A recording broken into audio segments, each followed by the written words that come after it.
Hello everyone, welcome back to D20 Sundays. I'm your host as always, Ian, the part-time Dungeon Master. If you hear some thunder in the background, that's not some ambient music I'm playing. That is legitimately a storm that's going on outside. It's been raining like all day and night so far. So, but nonetheless, welcome to D20 Sundays. I'm your host as always, Ian, the part-time Dungeon Master. And let's talk about heroes. And I do mean actual heroes. It could be your players. It could be, other characters that you have either created or from past campaigns that have just held such a dear spot in your heart as the Dungeon Master that you decided to reuse them. So, one campaign I ran in the past, the players, essentially the town that they set their base up near, they encountered a couple of the heroes now and then. And it was mostly, I want to say three of them they encountered from a group of individuals who had defeated a great evil 5 years prior and had protected the town from a dragon, from undead, from giants, and so on. And they were so well loved and renowned in the town that, they built a statue to them and everything. Well, the problem came to the fact that the heroes, after, doing all of this stuff, just after essentially becoming so powerful, they split up. They stopped going on adventures with each other. Some because, the group was doing or going in a direction that they just did not have an interest in, or because of a schism and a fight that happened between party members. And so the party split. It's definitely known in that world, it was known that they split up because of a fight between two of the party members and how the others couldn't really agree with who was right and who was wrong, so we're backing off and we're going to go do our own thing now. The players interacted with a couple of the heroes, but they never were able to rely on the heroes to do things for them.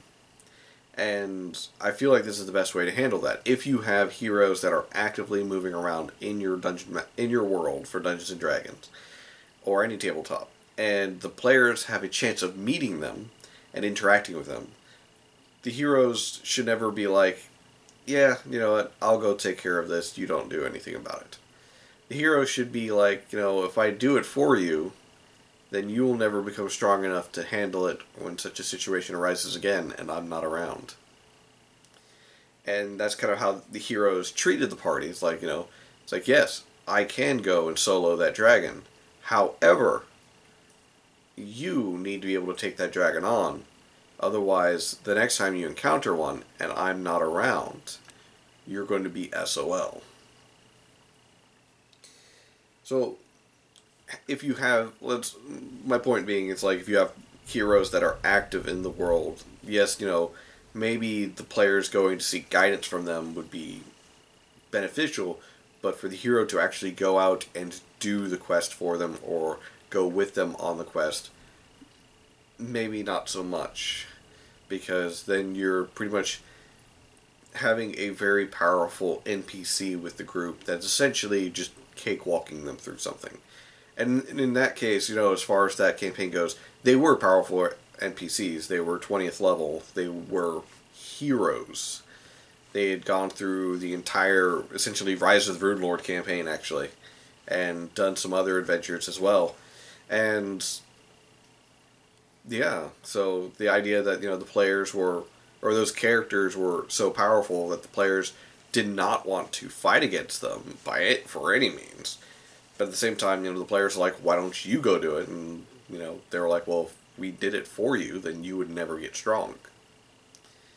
And also, I feel like that's another very important thing to realize is that the legends of the heroes themselves, what made them heroes, what put them up to such a status that they are considered legendary in the towns that, they saved or that they traversed through, what feats did they accomplish that made them so recognizable, wherever they go. Maybe it's a weapon that they carry that helps identify them. Maybe it's like a very specific weapon or armor or shield. the level of renown is definitely necessary as far as like how far their name reaches and how much weight it can carry if, say, the players are doing a job for one of them. Say, like delivering a package or perhaps going to purchase a specific item for him. And then there's also the significance to the overall campaign. You have to realize that if you put such a powerful NPC, a hero of high level, into your campaign that the players can interact with, what is his significance to the campaign overall? Is that hero there just to essentially be like, yeah, I exist? Or do they at some point have something more to say or something more important to do with the overall arching story? As far as the searching campaign goes, there are rumors of heroes, but the players haven't met any. As far as the Hell Knights that they've encountered, while they are powerful in their own right, the players have yet to come to the point where they need the Hell Knights. They definitely have been, they have fought beside them before, but they've never actually been like, hey, we need a Hell Knight for this. Or, hey, we're going to go help them. All they know is that, they're gathering somewhere for some reason. But that's what I mean. Even though the Hell Knights themselves aren't heroes, their significance to the overall campaign, they're hinted at now, early on in the campaign.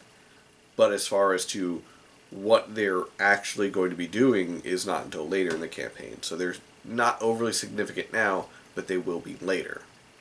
And I feel like your heroes, your legendary NPCs, your characters that you let the players interact with that have a lot of power and essentially outrank and outclass the players through and through, what is their significance to the overall story that you are trying to portray to your players? And maybe perhaps they are just more of a world building. Yes, like this guy is a retired adventurer.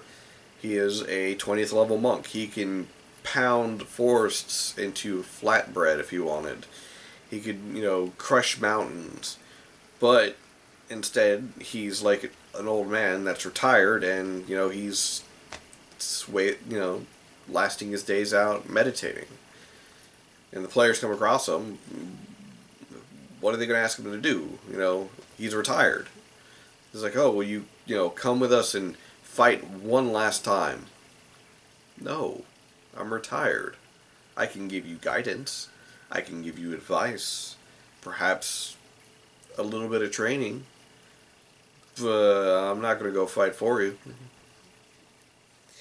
But yeah, that's pretty much what I wanted to talk about. The idea that having heroes and legends, throughout your campaign world is very important. And have it be, like, if your campaign world spans multiple continents and multiple kingdoms, each kingdom probably has their own heroes, their own legends. So the idea of the hero from this kingdom over the seas is known over all the way over here, on the other side of the world, is not overly feasible unless what they did was so jaw-dropping awesome that word somehow spread, or they traveled there themselves.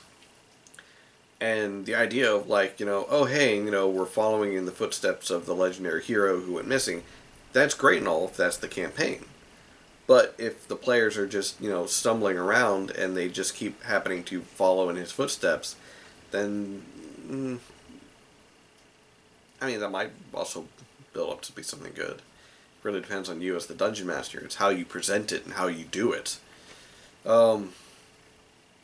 I do know in my crime campaign, the players have come across one individual who knows of a group of heroes that existed some 100 years beforehand, as well as collecting their weapons that he can find. The problem is, the weapons are considered highly treasured government artifacts, essentially, by the Elorian government. So it's like, you have these, and the Elorian government really wants them because they feel like they own them. So, the players, now they're going to watch this, now they're going to try and figure out who it is. Great. Oh well. Anyways, Storm's picking back up here, in case you can't hear it. It's now raining cats and dogs, and I'll catch you guys next time. Laters.